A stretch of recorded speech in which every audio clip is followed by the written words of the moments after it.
aqui a conversa não para, rapaz. Estamos aqui, estamos voltando com o programa, a pessoa está conversando aqui. Deixa eu apresentar vocês, dar boa noite para o público. Daí a gente já pega na conversa de novo. Senhor Cecílio, muito boa noite. Obrigado pela sua presença, viu? Sempre um prazer recebê-lo aqui. Evaldo, tribuna, boa noite. Tudo bem com o senhor? Boa noite, obrigado por mais uma vez nos convidar.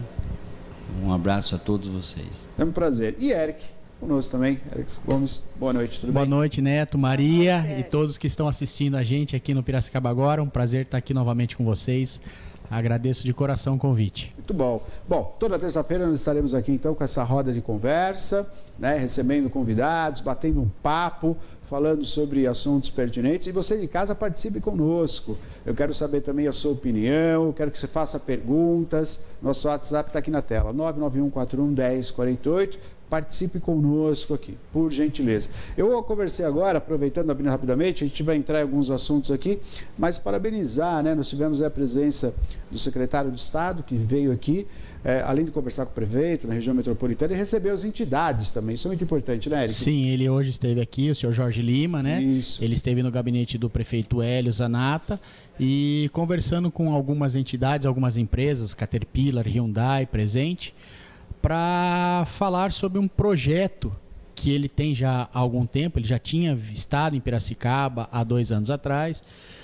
Infelizmente, por questões políticas, não caminhou muito bem, mas ele veio novamente se colocar à disposição da cidade, com o prefeito Hélio assumindo aí há 1 mês e meio já, né, estando na prefeitura, e pedir a nossa ajuda para levar as demandas que o município precisa a nível municipal, estadual e até federal. Ótimo. Então as entidades já ficaram de se conversar. A reunião será capitaneada pela secretária de Desenvolvimento Econômico, que é a senhora Thaís Fornicola, né? Junto com a diretora regional da pasta do secretário, que é a senhora Carolina, se eu não me engano o nome dela. Sim. Carolina ou Caroline. Aí, então nós estaremos nos reunindo semana que vem para juntos, né, fazermos essa solicitação e ver o que Piracicaba pode melhorar. Temos vários temas, né, a serem tratados, mas as entidades juntas, setor público e privado, se unindo para melhor Piracicaba. Muito bom, sempre é muito bom. Evaldo, vamos falar um pouquinho, né, sobre essa trajetória tão bonita do seu Cecílio, né? Falando um pouquinho. Você sabe que eu, semana passada, esqueci de falar aqui, não sei se o seu Cecílio falou, acho que não, falamos depois, né, Cecílio? Ele foi aluno do meu sogro. Um aluno exemplar. Não foi falado isso. Não foi falado. Do meu sogro, né? O pai da Maria. Olha que beleza. Falava do senhor. Você sabe que o primeiro livro do senhor, ele que me mostrou. Um dos orgulhos muito grandes que eu tenho quando fui para a faculdade a Universidade de Filosofia foi justamente ter sido aluno do professor. É uma figura extraordinária e realmente me marcou muito. Que maravilha. Uma profundidade, uma bondade, uma cultura. É realmente uma personalidade extraordinária. E olha, o senhor pode ter certeza que a recíproca era verdadeira, viu? Ele também o admirava muito. Muito obrigado, muito obrigado. Vamos falar um pouquinho então, Valdo. Como eu sou mais jovem, eu não sou tão desse tempo. Voltando ao assunto que conversávamos aqui, sobre os 60 anos de literatura do Cecílio, eu gostaria daqui, nos 3 minutos que você me permita, claro que sim, fazendo um desenho da literatura brasileira. Nós temos lá no fundo, lá antigo, José de Alencar, com livros, né, romance mesmo. Estamos falando em ficção. Sim. Depois, que nós chamamos de uma literatura brasileira, que começou com ele, que são os livros indigenistas. E depois Machado de Assis, no Rio de Janeiro, que também virou uma figura nacional. Depois vem São Paulo, os mais modernos aí, vamos citar, por exemplo, José Mauro de Vasconcelos, que apesar de ser carioca, mas fez sucesso com O Meu Pé de Laranja Lima. E aí caminha aquele pessoal de Botucatu, Marins, e Hernani Donato, e assim, são inúmeros. E o que eu me refiro, e falei para a Patrícia, filha do Cecílio, outro dia, é que nós, em Piracicaba, temos uma literatura piracicabana, que é a literatura, são os romances que Cecílio escreveu e que são de ordem universal. Aí é que é importante. Assim como Alencar foi de uma ordem universal, Machado de Assis e tantos outros, o Cecílio, com o Eunuco para Esther, que foi mostrado no último programa, Bagaços da Cana, depois em 78, e depois vem outros, o Miséria e Meio Amor, e tantos outros. Eu estou falando de romances. O Cecílio conseguiu cravar um literato em Piracicaba. Podemos ter outros, mas eu não conheço no nível de trabalho que o Cecílio fez. Então, o que eu gostaria que o Cecílio falasse aqui para a gente, até combinei com a Patrícia, isso, que é a filha, para que ele faça um depoimento de onde é que está tanto sangue, tanta coisa nessa veia para escrever tanto. E eu me lembro aqui, quando ele residia na rua São José, onde hoje é o cartório, você via madrugadas, eu descia do diário 3, 4 da manhã, Cecílio estava escrevendo. Estava escrevendo. Nada assunto do diário, ele estava escrevendo romance. E até havia uma secretária dele, eu não me lembro aqui o nome dela, que ela colocava carbono em 5 folhas. A original, depois mais 1, 2, 3, 4, dava. Ele tirava 5 cópias do livro porque ele mandava para as leituras. Então, eu gostaria que o Cecílio fosse mais detalhista nessa parte. Por que tanto? E também uma coisa, teve um livro dele que ele não escreveu à máquina, sempre escreveu à mão. À mão. Então eu gostaria que ele falasse sobre isso. Nós não combinamos a colocação, por isso que eu estou fazendo agora. E eu acho importante isso. Eu acabei não citando. Nós temos uma literatura baiana, que nada mais é do que Jorge Amado. Jorge Amado. Tá. E que depois se transformou em uma literatura universal. Sim. Que é reconhecido em vários países. Então nós temos aqui um literato que, chegando aos 85 anos agora, completando 60 de literatura, nós não podemos nos esquecer. Eu não me refiro a esses livros históricos, ensaios, fotográficos, iconográficos. Eu me refiro ao texto essencialmente literário. Então, você permite, passa a palavra para o Por favor. Por favor, Cecílio. É com o senhor. Absolutamente surpreso, e eu não saio correndo porque ficaria muito chato. Eu sinceramente, estou meio surpreso. Eu vim aqui, nossa, gente. Mas eu vou dar uma ajuda para ele, positiva. Nós temos aí no passado Tales Castanho de Andrade. Tivemos João Chiarini, que não foi um romancista, mas tivemos Tales. Tivemos contista Leandro Guerrini. Mas o dele, Cecílio, que agora está completando 60 anos, é uma coisa histórica, é fundamental para Piracicaba. Nós não podemos fugir dessa realidade. Então, precisamos que você fale pelo menos um resumo de três dos seus livros e por que essa disposição tanto de escrever. Me desculpe, inclusive os telespectadores, mas eu estou surpreso com tudo isso. Claro que me sinto lisonjado, me sinto honrado com isso, mas eu vim aqui para, sei lá, conversar, bater papo. Geralmente a gente fala dos outros, né? Agora eu tenho que falar de mim. É muito difícil. Mas olha, eu realmente estou surpreso, emocionado, grato por tudo isso. Mas é muito difícil, é difícil. Eu não sei explicar. Eu não sei explicar. as coisas nasceram para mim. Outro dia eu contei, não sei onde, não sei se foi aqui mesmo. A primeira poesia que eu fiz, eu tinha 8 anos de idade. Olha. 8 anos de idade. Eu fiquei apaixonado por uma mocinha, uma menina, chamava Shirley. Ela tinha 8 anos de idade também. E eu estava assim, ficava olhando para ela. Nós éramos amiguinhos, essa ali, 8 anos. E um dia ela quis ir embora. Eu escrevi, até hoje me lembro. Lua bonita que ilumina o jardim, não leve a Shirley de mim. Ah, puxa vida. Com 8 anos, né? Pensou? Prematuro o homem. O homem. Foi o amor, né? O amor, é isso aí. Né? Mas, sabe... Bom, a única coisa que eu sempre quis... A única coisa não.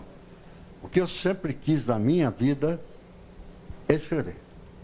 O Evaldo me falou uma vez, eu nunca mais me esqueço, que para mim escrever ou viver é a mesma coisa.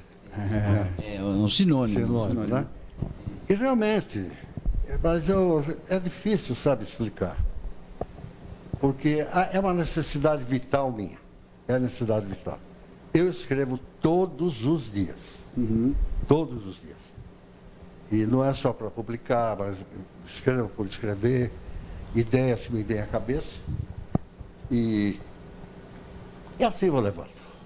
Que maravilha, né? Sim, mas, por exemplo, quando você escreveu Bagaço da Cana, que é um romance seu, praticamente 500 páginas.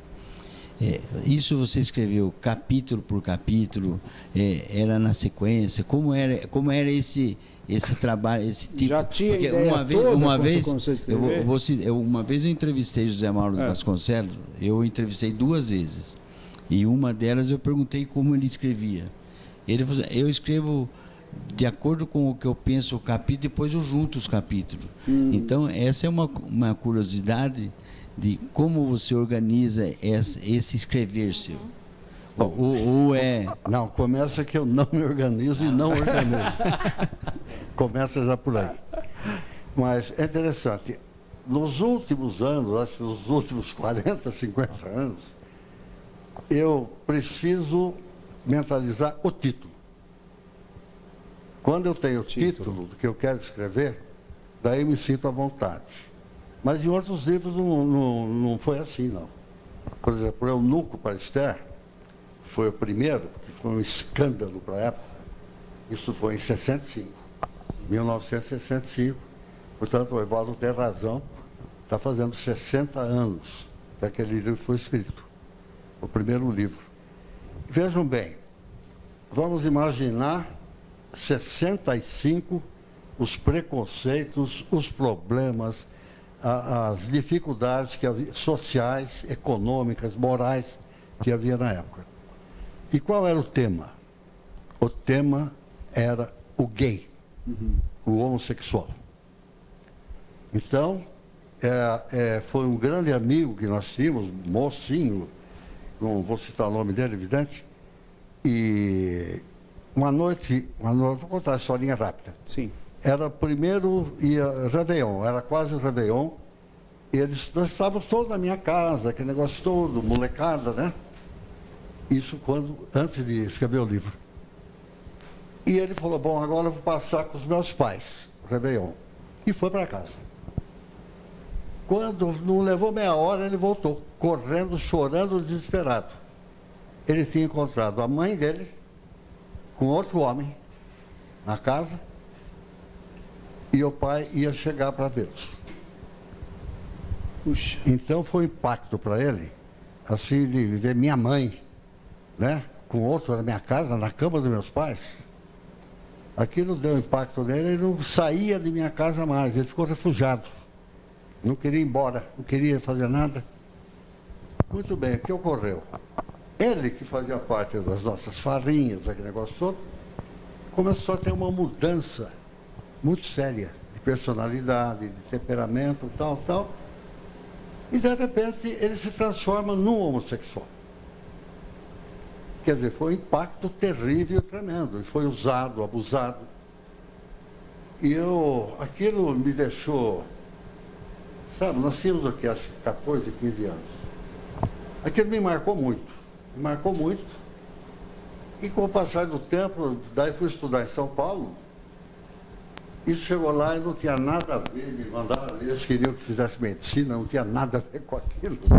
Eu comecei a escrever. E me veio a história dele.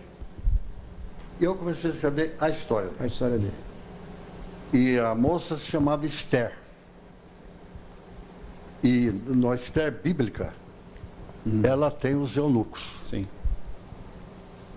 E quando fui entregar para a editora o livro tinha outro nome, me veio na cabeça, espera aí um pouquinho. Ele não vai ser um eunuco para Esther. Ele não quer ser um eunuco para a Esther dele, do livro. Eu cheguei na editora, mudei o título. Um eunuco para Esther. Daí deu uma repercussão, uma bomba. Eu não sabia mais o que fazer naquela época. Falei, acho que agora eu termino minha carreira no primeiro livro. Mas não, teve sucesso e muito mais livros escritos. Você vê. Agora, eu tenho uma curiosidade, senhor Cecílio.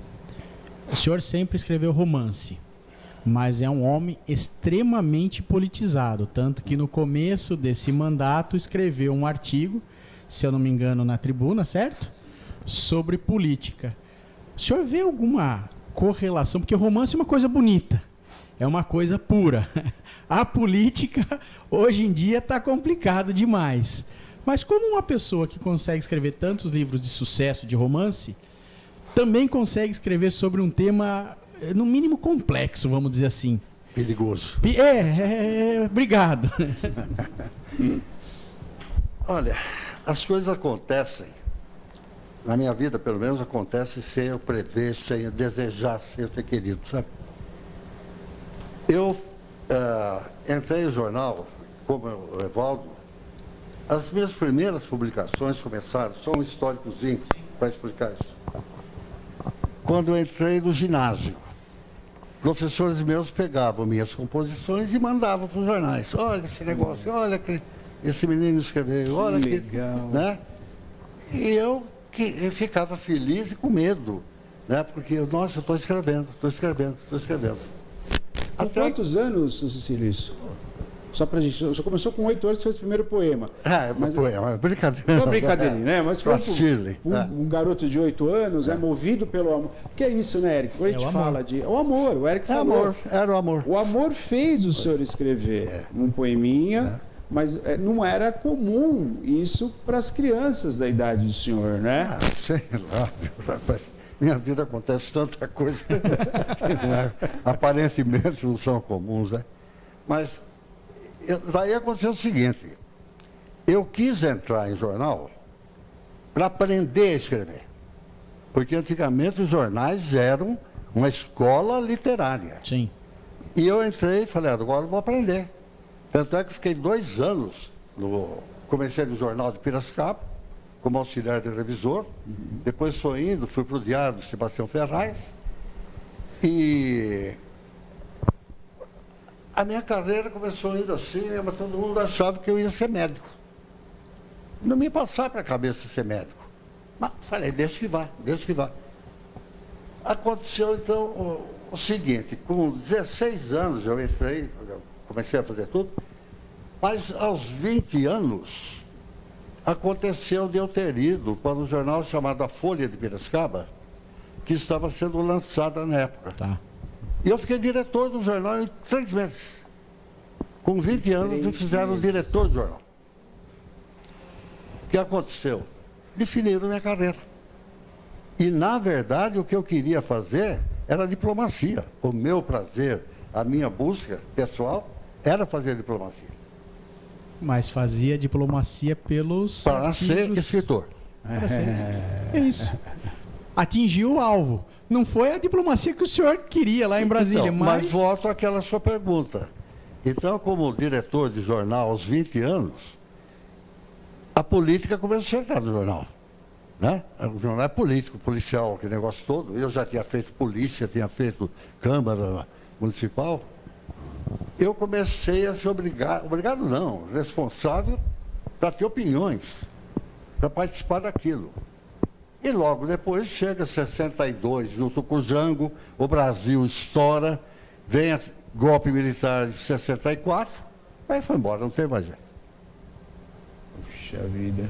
Continuou, passou pela história de 64, depois para a redemocratização em 86, né? Foi a redemocratização, é isso? 80... Não, acabei passando por tudo isso. 85, né? Que o Sarney assume, né? E depois, em 90, vem o Collor, a nossa Constituição de 88, que nós chegamos a comentar na última segunda-feira, né? Que se fosse seguida, não teríamos muitas dores de cabeça, se ela fosse, né, ensinada. Não, isso. O importante é que fosse ensinada. Mas o senhor vê algo do romance, que o romance é uma coisa construída, é uma coisa que, quando a gente lê, né, tem sempre aquele sentimento, aquela esperança, né, que vai dar certo, e normalmente dá certo ao final, né? Normalmente, nem né? sempre eles foram felizes para sempre. Normalmente, né? Mas não, com certeza, né? Não todas as vezes. Mas é uma coisa que nos prende o fôlego, né? Quando a gente vê o amor escrito e conseguir passar o romance dos livros onde você lê, né? É uma coisa que prende a nossa atenção, né? E hoje, na política, o que o senhor escreveu, um artigo no começo do ano, o senhor acha que nós estamos preparados para ter essa apreensão, para ter esse coração batendo na política? Porque hoje em dia nós estamos esperançosos de coisas melhores, mas sempre na esperança, né? O Brasil do futuro que acho que não chega, né? Eu tinha 5 anos de idade, era o Brasil do futuro. E não chega, né? Não chega. E já passamos por tudo, né? Então, eu vou dizer uma coisinha para vocês, que eu espero, inclusive, que os telespectadores me entendam, por favor. Eu sou um homem que não tenho direito mais de ter esperança do Brasil. Não tenho mais direito. Porque eu faço 85 anos, esperança significa tempo, espera. Eu não tenho mais tempo para esperar. Eu estou esperando isso desde a minha infância. Há 85 anos. Olha, a gente tem muitas participações aqui, viu, gente? Vamos intercalando aqui a conversa. O nosso público pode participar, inclusive, viu? A gente está ao vivo. Você que está assistindo pela internet, Cleomara está aqui dando parabéns. Boa noite a todos pelo Instagram, Facebook, YouTube. E aqui no nosso WhatsApp, tá aí as nossas redes sociais, o nosso WhatsApp na tela também. Olha a Angélica, que ela está aqui toda encantada vendo essa conversa. Falando aqui, nossa, fala para o seu Cecílio que o primeiro livro do Arco, Tarco e Verva foi um sucesso entre os professores da FEI, a Faculdade de Engenharia Industrial, turma de mecatrônica. E ela ainda continua aqui, ó, meu primo, professor, adorava o caipira, daí eu mandei esse livro para ele e virou febre. E ela está perguntando aqui, seu Cecílio, se foi o senhor que fez no diário Mar de Lama. Não sei se foi, mas acho que sim. O senhor já vai responder, mas já que eu abri a Angélica, deixa eu mostrar os netinhos que ela pediu. Olha aqui, ó, o Benício e o Theo. O Benício adora você, viu, Neto? Começa bacana. O programa, ele escuta a sua voz, ele já fica lá querendo ouvir a TV, viu? Um abraço, Benício, um beijo pra você. Muito bom. É isso aí. Então, ó, aí o reconhecimento, né, seu Cecílio? Né? E ela quer saber se foi o senhor que fez o Mar de Lama em 77. 77. Puxa vida, ela... Olha... sim, o Mar de Lama foi um título de uma matéria, de uma reportagem que nós fizemos. Mas é tão complexo, é tão triste, é tão, sabe, acho que até inadequado eu lembrar aquilo que aconteceu em Piracicaba, que eu preferia simplesmente dizer, Piracicaba se transformou naquele ano, naquele dia, num mar de lama por causa de questões políticas. Foi tamanha sujeira, tamanha o impacto, que eu acho que a juventude atual, as novas gerações, nem deviam saber, ou talvez devessem saber, para que nunca mais se repetisse aquilo que aconteceu. Mas eu não gostaria de tocar nesse assunto. Sim. Me perdoe. Claro que sim. Sim, Pois não, uma fale, licença. fale. Claro que sim. Foi citado aí sobre, vamos falar, eu estou aqui centralizado nos 60 anos de literatura do Cecílio, sobre o Arco, Tarco e Verba. Então, uma informação que isso é de Piracicaba para o Brasil e para alguns países de fora. Esse livro do Cecílio, que são notas sobre o linguajar, que todo mundo conhece, Sim. ele atingiu mais de 100 mil exemplares em 6 edições. Olha. Sabe? Maravilha. Vem comentário do mundo inteiro. A Patrícia, que é a filha, que nós estamos reunindo esse material todo, ela vem guardando isso também, eu também venho guardando, como vocês aí tivemos esse depoimento extraordinário da senhora Da da Angélica. Angélica. Parabéns a ela por Lembrou de acompanhar. 77, lembrou dos Acompanhar livros e 77. fazer sucesso na FEI, uma faculdade de engenharia, o pessoal ler. Sim. A gente sabe como é que é, né? Porque engenharia é... Então, mas aí vem uma explicação sobre os 60 anos de literatura do Cecílio. Esse livro, ele é cheio de vocábulos e expressões, só que ele põe literatura na explicação do termo. Esse é o lado, vamos dizer assim, inteligente, dedicado, o gosto de fazer literatura, e eu defino aqui literatura como a descrição do belo, sabe? Você não está fazendo nada mecânico, não é nada daquilo que é quase aquilo que você não vê e não sente, mas está escrito. E ele conseguiu nessas notas, por exemplo, fazer referência a uma pessoa sem ofender, mas dar aquela delícia no texto. Então, é um registro que eu faço sobre o Arco, Tarco e Verba, que inclusive tem uma edição que é prefaciada pelo professor Carlos Volk, que foi o reitor da Unicamp. Da Unicamp. É catedrático de Linguística da Unicamp. Então, a importância, permita só repetir, Claro. Sim, claro. e estou sendo repetitivo por causa dos 60 anos do Cecílio, é exatamente que Piracicaba tem uma literatura, um literato, livros e mais livros, que tem alcance universal. Exato. Sabe? Ele falou assim que queria ser médico. Queriam tudo que ele bem. fosse médico, né? Queriam que ele fosse médico. Ele é médico do coração. Isso. Não é? Lá o famoso autor de Sem Qualquer Crítica ao Texto, porque é difícil de ser lido. O grande autor de Grande Sertão Veredas, entendeu? Ele foi médico e virou diplomata, teve tempo de escrever quanto pôde. Exatamente. O senhor cortou esse percurso, né, seu Cecílio? Tá falando de João Guimarães Rosa. Aliás, eu cheguei até a prestar vestibular de medicina.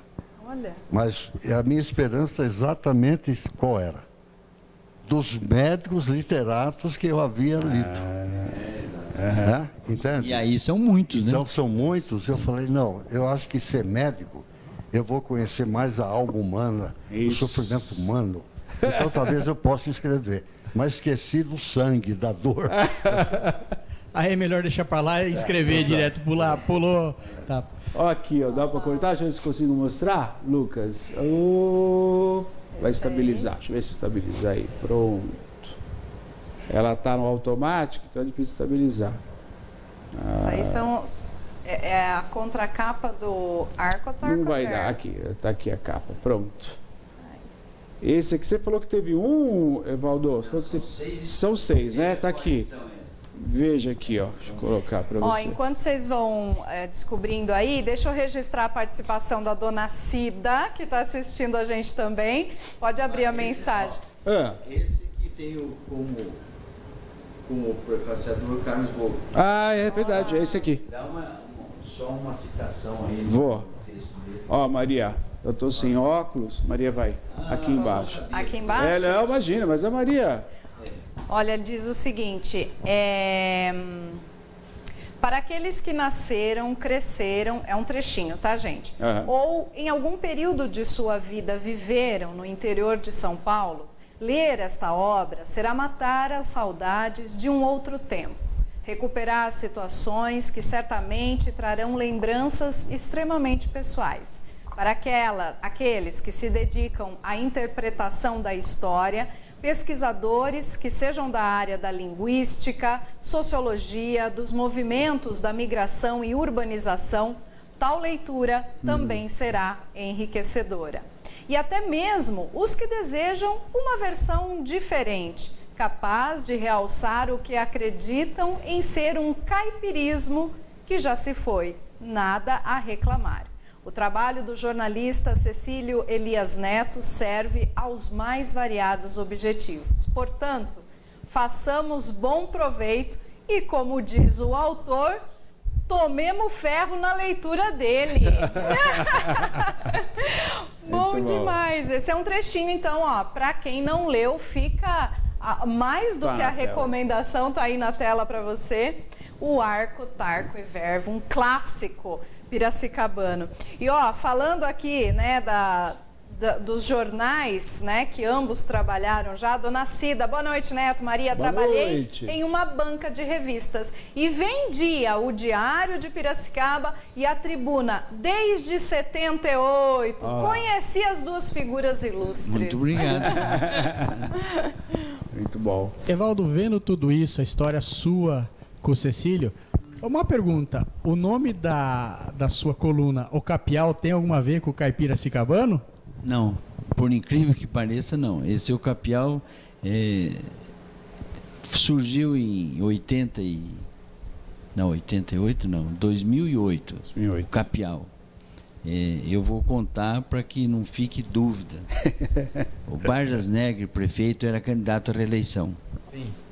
E um dia, na pizzaria 71, Ponto 71? Eu falei assim, eu tinha uma permuta lá, eu falei assim, prefeito, vamos conversar sobre as notícias aí do final do ano, de final de mandato, né? Porque ele estava finalizando o mandato. E era candidato à reeleição. Então conversamos, fomos comer uma pizza no 71 e ele falou assim, que nome que podia dar para uma coluna, porque eu tinha uma coluna chamada Grafites, ou seja, aquilo que pudesse ser escrito de qualquer jeito, né? Sim. No sentido de arte. Daí eu falei assim, eu tenho uma ideia de pôr o nome da coluna em sua homenagem. Daí ele falou, por quê? Eu falei, exatamente o seu apelido em Brasília, que é Capial. O apelido do Vargas em Brasília era o Capial. Por isso que eu tomei o cuidado de colocar Capial de Piracicaba. Porque o Capial de Brasília é o Vargas. Né? Tá. E vou mais longe. Ele sempre gostou dessas notas jornalísticas, sabe de vez em quando passar alguma informação e não continuou com uma promessa que ele tinha me feito. De que ele continuaria passando informações para o Capial. Hoje, não sei se chega através de alguém, mas ele não passa mais. Não passa mais. Porque talvez não tenha, ou não goste, ou não tenha gostado, ou pressupõe que não vai gostar de alguma coisa que o Capial faz. Mas o Capial não faz com maldade. O Capial faz com mais brincalhão, mais divertido. Bem leve, né? Então ficou aí, Capial de Piracicaba. É bom registrar isso. Mas eu posso te falar uma coisa, eu tenho certeza que todos que estão no meio político leem o Capial, com certeza. E tenho certeza do que eu vou te falar, que algumas coisas chegam dele por terceiros. Ah, sim, mas faz parte. Eu tenho certeza. Ele lê todo dia, pode ter certeza. Ele lê. Tudo bem. Uma das preocupações minhas sempre foi aquilo que o Capial ou a Tribuna erre, tem algum erro, faça correção. Isso eu não tenho dúvida, nunca fugi disso e não tenho medo, muito menos qualquer receio de pedir desculpa por falha. Agora, o que é amargo nessa coluna é o volume de assessoria e de políticos que muitas vezes tenta plantar notícia e a gente que, no caso meu, uma redação enxuta, meio sozinho, acaba não tendo tempo para conferir. Mas eu aqui não deixo de homenagear o Capial de Brasília, que ajudou a criar o Capial de Piracicaba.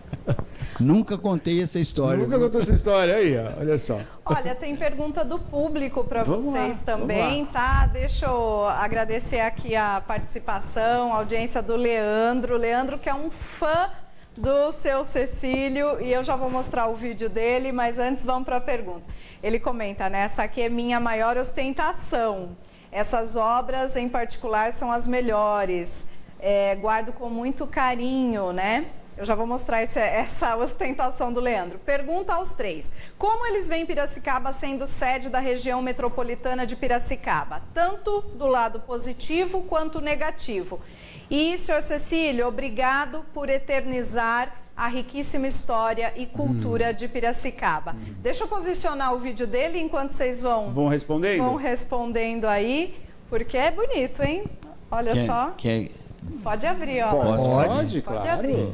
Eu sei, como eu conheço bem o Cecílio, eu sei como ele vai falar da região metropolitana, então até eu Deixa eu só destacar aqui para o seu Cecílio ver, dá uma olhada lá. Ele tem um acervo ali, é isso? Olha. Ele tem uma coleção. Olha uma isso, coleção, Cecílio. coleção sua. Uma coleção dos livros, ó.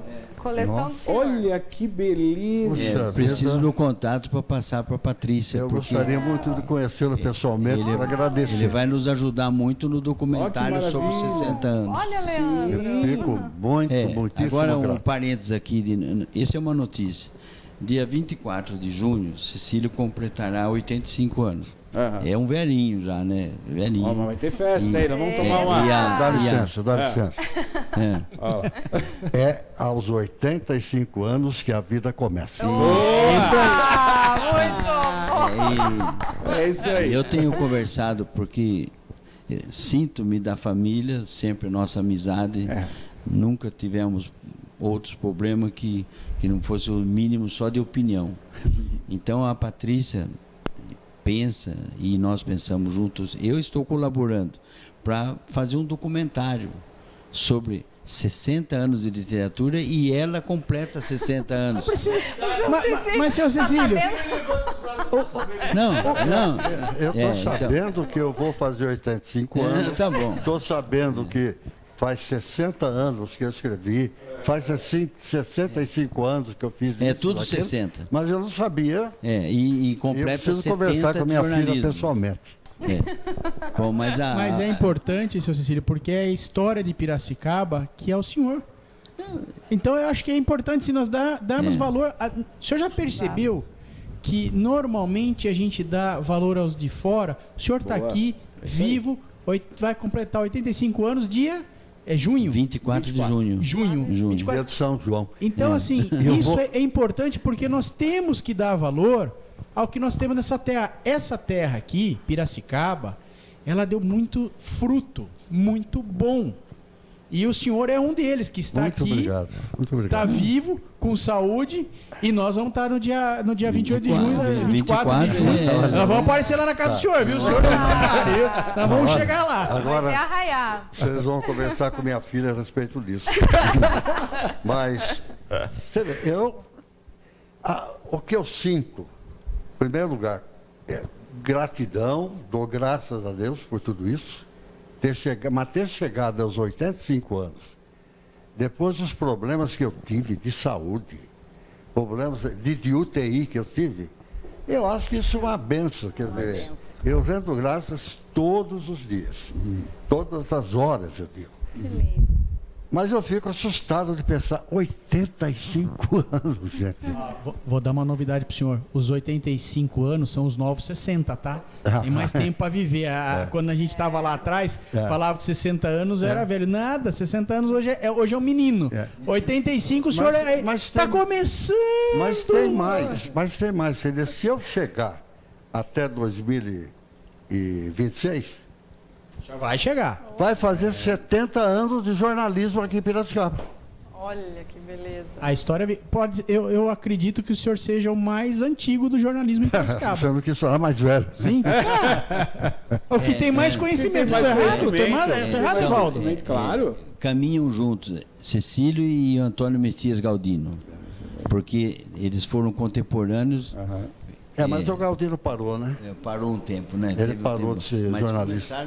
Mas dá licença, o Evaldo, hoje, é o mais antigo diretor de jornal de Piracicaba. Sim.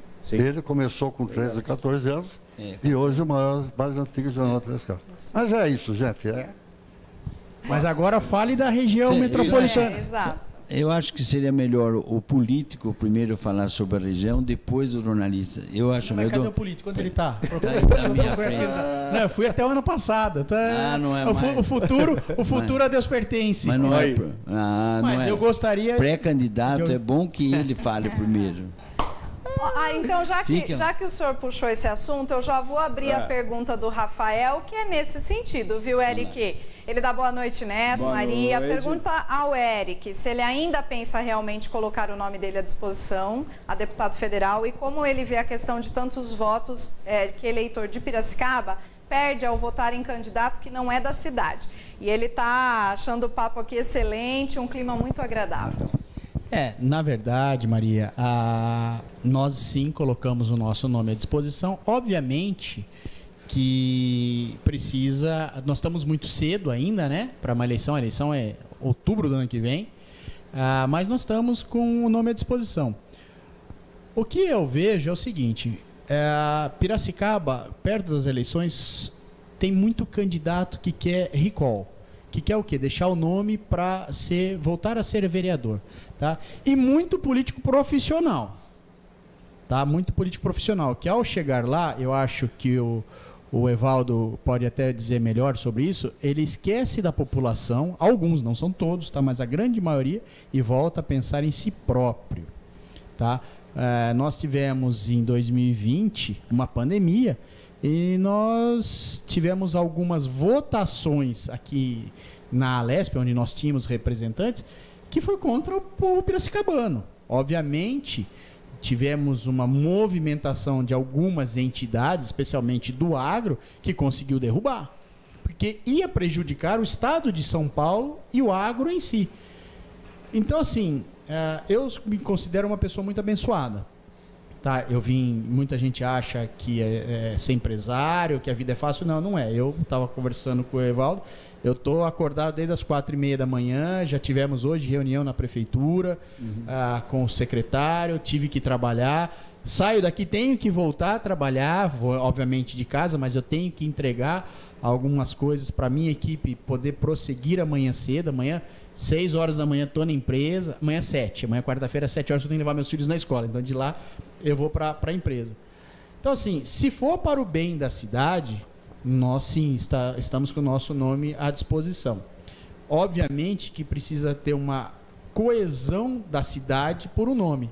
A gente perde muito voto para pessoas de fora que estão assim como é que a gente pode dizer assim, na crista da onda. Nós perdemos voto para Eduardo Bolsonaro, nada contra, mas nunca teve em Piracicaba.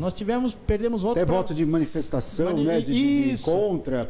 Vou votar para. Teve um ano que nós tivemos muito voto aqui pro Tiririca. Nunca veio para Piracicaba, gente.